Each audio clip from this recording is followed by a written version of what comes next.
What's up, guys, and welcome back to the channel. Welcome back to the vlog. If this is your first time here, welcome to Fresh Roots Exotic Cars. I'm your host, Fresh Roots. On this channel, we talk everything exotic cars, guys, reviews, insights, and high octane adventures. Behind me, we have my 2016 AMG GTS, finished in Inositec acid green. We got the black wheels on there. I've done quite a little bit of work to this car to make it look and sound exactly how it does, but I've enjoyed this build, guys, and today I wanted to come on here and talk to you about this platform and some questions that have been coming up to me lately about wide bodying this car, guys. I have a couple buddies that have this same car and that they have wide bodied the car, and there's some pros and there's some cons, and I wanted to come on here and see kind of what you guys think about it, guys. See what you guys think about the wide body AMG GTs. Okay, guys, so some of the pros, obviously, of the wide body kit are how absolutely insane that it looks. It looks absolutely stunning. There's a huge cyber wing on the back. It has like an LED light right in the middle. It's pretty sweet, guys. It's a giant wing. It looks like the AMG GT race car. There's no doubt about it. It's even more extreme than my wing and my aero that I have on my car. I have a wing, obviously. I have side skirts, and if we move around to the back, we'll see that I got this pretty aggressive diffuser.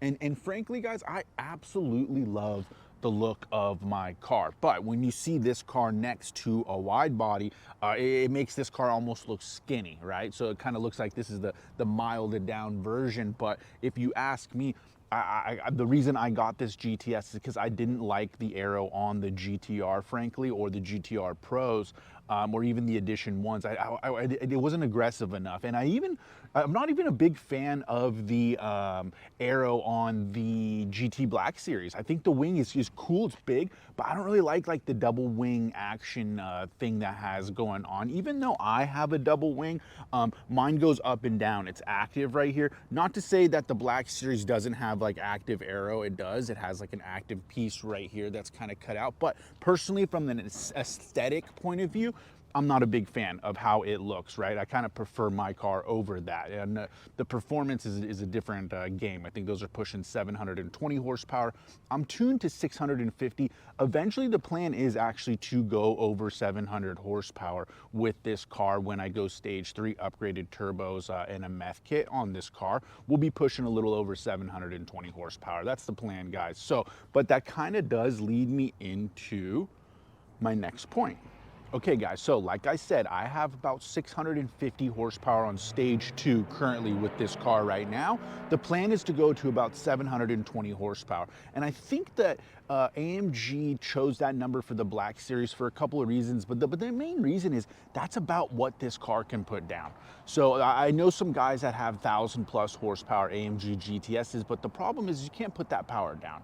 There's one guy that I know that has the wide body and he's pushing over 1,000 horsepower. Now that's when it starts to make sense. So if I decide to go with a wide body on this car, I would also need to upgrade the power, because if you just do the wide body kit and you don't upgrade the power at that point, and I'm talking more than the upgraded turbos, I'm talking possibly engine internals, a new fuel system so you can run a higher fuel, you can run a flex fuel at that point, and I'm talking an upgraded clutch. If you go over 700 horsepower, that's what you're going to need to put that type of power down without getting any clutch slippage. So it's kind of like you don't just have to get the wide body. If you just do get the wide body with your current platform, you're going to be slower. But if you get the wide body and you bump up that power to 1,000+, you might be able to put that power down. So that's the problem with, not a problem, but that's the constraint with this car. The way that it's designed and built with the long hood and there's not much weight in the back, you're almost sitting on the back wheels, and it's a rear wheel drive car, guys. So it likes to get squirrely, it likes to get loose. You're not gonna be able to put 1,000 horsepower down on this car as is. You're gonna need to potentially wide body it to be able to put that type of power down, guys. So that's kind of where I am in my thoughts on the pros and the cons with the wide body, because if I just wide bodied the car as is right now, it would be slower.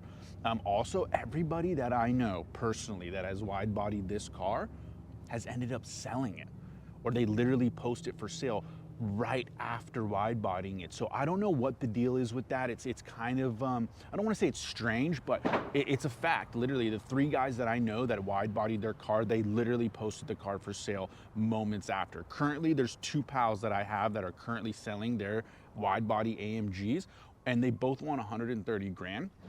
One of them is like a 2020, but it has an accident on the record and it has higher mileage, like 35,000 miles. The other one is a 2016, very similar spec to my car. The diamond white metallic is the color that I have underneath my car. He's also asking 130 grand. The thing is he has like 10,000 miles on his car, and it's a very clean car, guys. So those are kind of the price ranges of these wide body AMGs. So for me personally right now, once this channel gets to 5,000 subscribers, I'm gonna go stage 3 on this car. I'll upgrade the turbos and I'll add the meth kit. I'm on the fence about the wide body unless I had enough money essentially to upgrade the power. So if I did wide body, I would need to upgrade the power. I would not want to do a wide body without upgrading the power on this car, guys. So with that said too, I don't know what this car is like with the upgraded turbos. So maybe once I upgrade the turbos and the meth, that will be enough power to a wide body and not lose anything, because that's the last thing I want to do. I don't want to just have an aesthetic and the car's just like slower or it's rubbing. That's the other issue that I talked to about with my pal that has his wide body, is he's getting a lot of rubbing. The car's not handling very well anymore. He's scraping it on everything. So there's a lot of things to consider when looking into a wide body kit, not to mention you're gonna be in 30+ grand for the kit, the installation, the wrap. There's new control arms when you get the wide body, so you kind of have a wider stance in the back, and you're gonna probably need to upgrade your tires and your wheels when you do that also. If you get the upgraded control arms, you don't need to run larger. You can run your stock setup from my understanding. So, but it's like an extra like 4 grand to get those control arms, right? So you know, it's a lot to consider. And currently right now, as it sits, I love the look of my car. I'm still gonna get a carbon fiber splitter. Just kind of been teetering about which one that I wanted to get, and as of right now it's not bothering me enough to make it something that I really want to do. But the next mod that we have coming, and it should be sometime next week, I ordered it about a month ago, is my LED carbon fiber steering wheel. So I'm gonna have some pretty sweet shift lights right here on the steering wheel. We're gonna get rid of this pretty boring steering wheel. I think that they should have had a carbon fiber one, but all of them come with just a normal Alcantara leather steering wheel. It's very high class and nice, but this carbon fiber one that we're gonna be getting in, guys, is so sweet. I have an LED display up here. I got shift lights. And I've always wanted a car with shift lights, to be honest with you. My pal had shift lights on his McLaren 12C, and I always wanted that on my McLaren. It's super cool to have the shift lights on there. So can't wait to get it in next week, guys. And I just wanted to come on here and give you guys my opinion on the wide body and pretty much see what you guys think. See what you guys think. Should I wide body the AMG GTS? Is it worth it? Is it worth getting some rubbing and potentially having a slower car just to wide body it? Let me know what you guys think in the comments below. And that'll wrap up today's video, guys. Thank you so much for tuning in. Stay tuned. I'm gonna be trying to drop videos every single day, reviews, insights, high octane adventures, guys, vlogging, reviewing cars, going and test driving some cool cars. I got some relationships with some dealerships, and it's open doors over there for me to go in and check some cool things out. So I'll be doing that and bringing that kind of content to you guys. And stay tuned until the next one. Much love.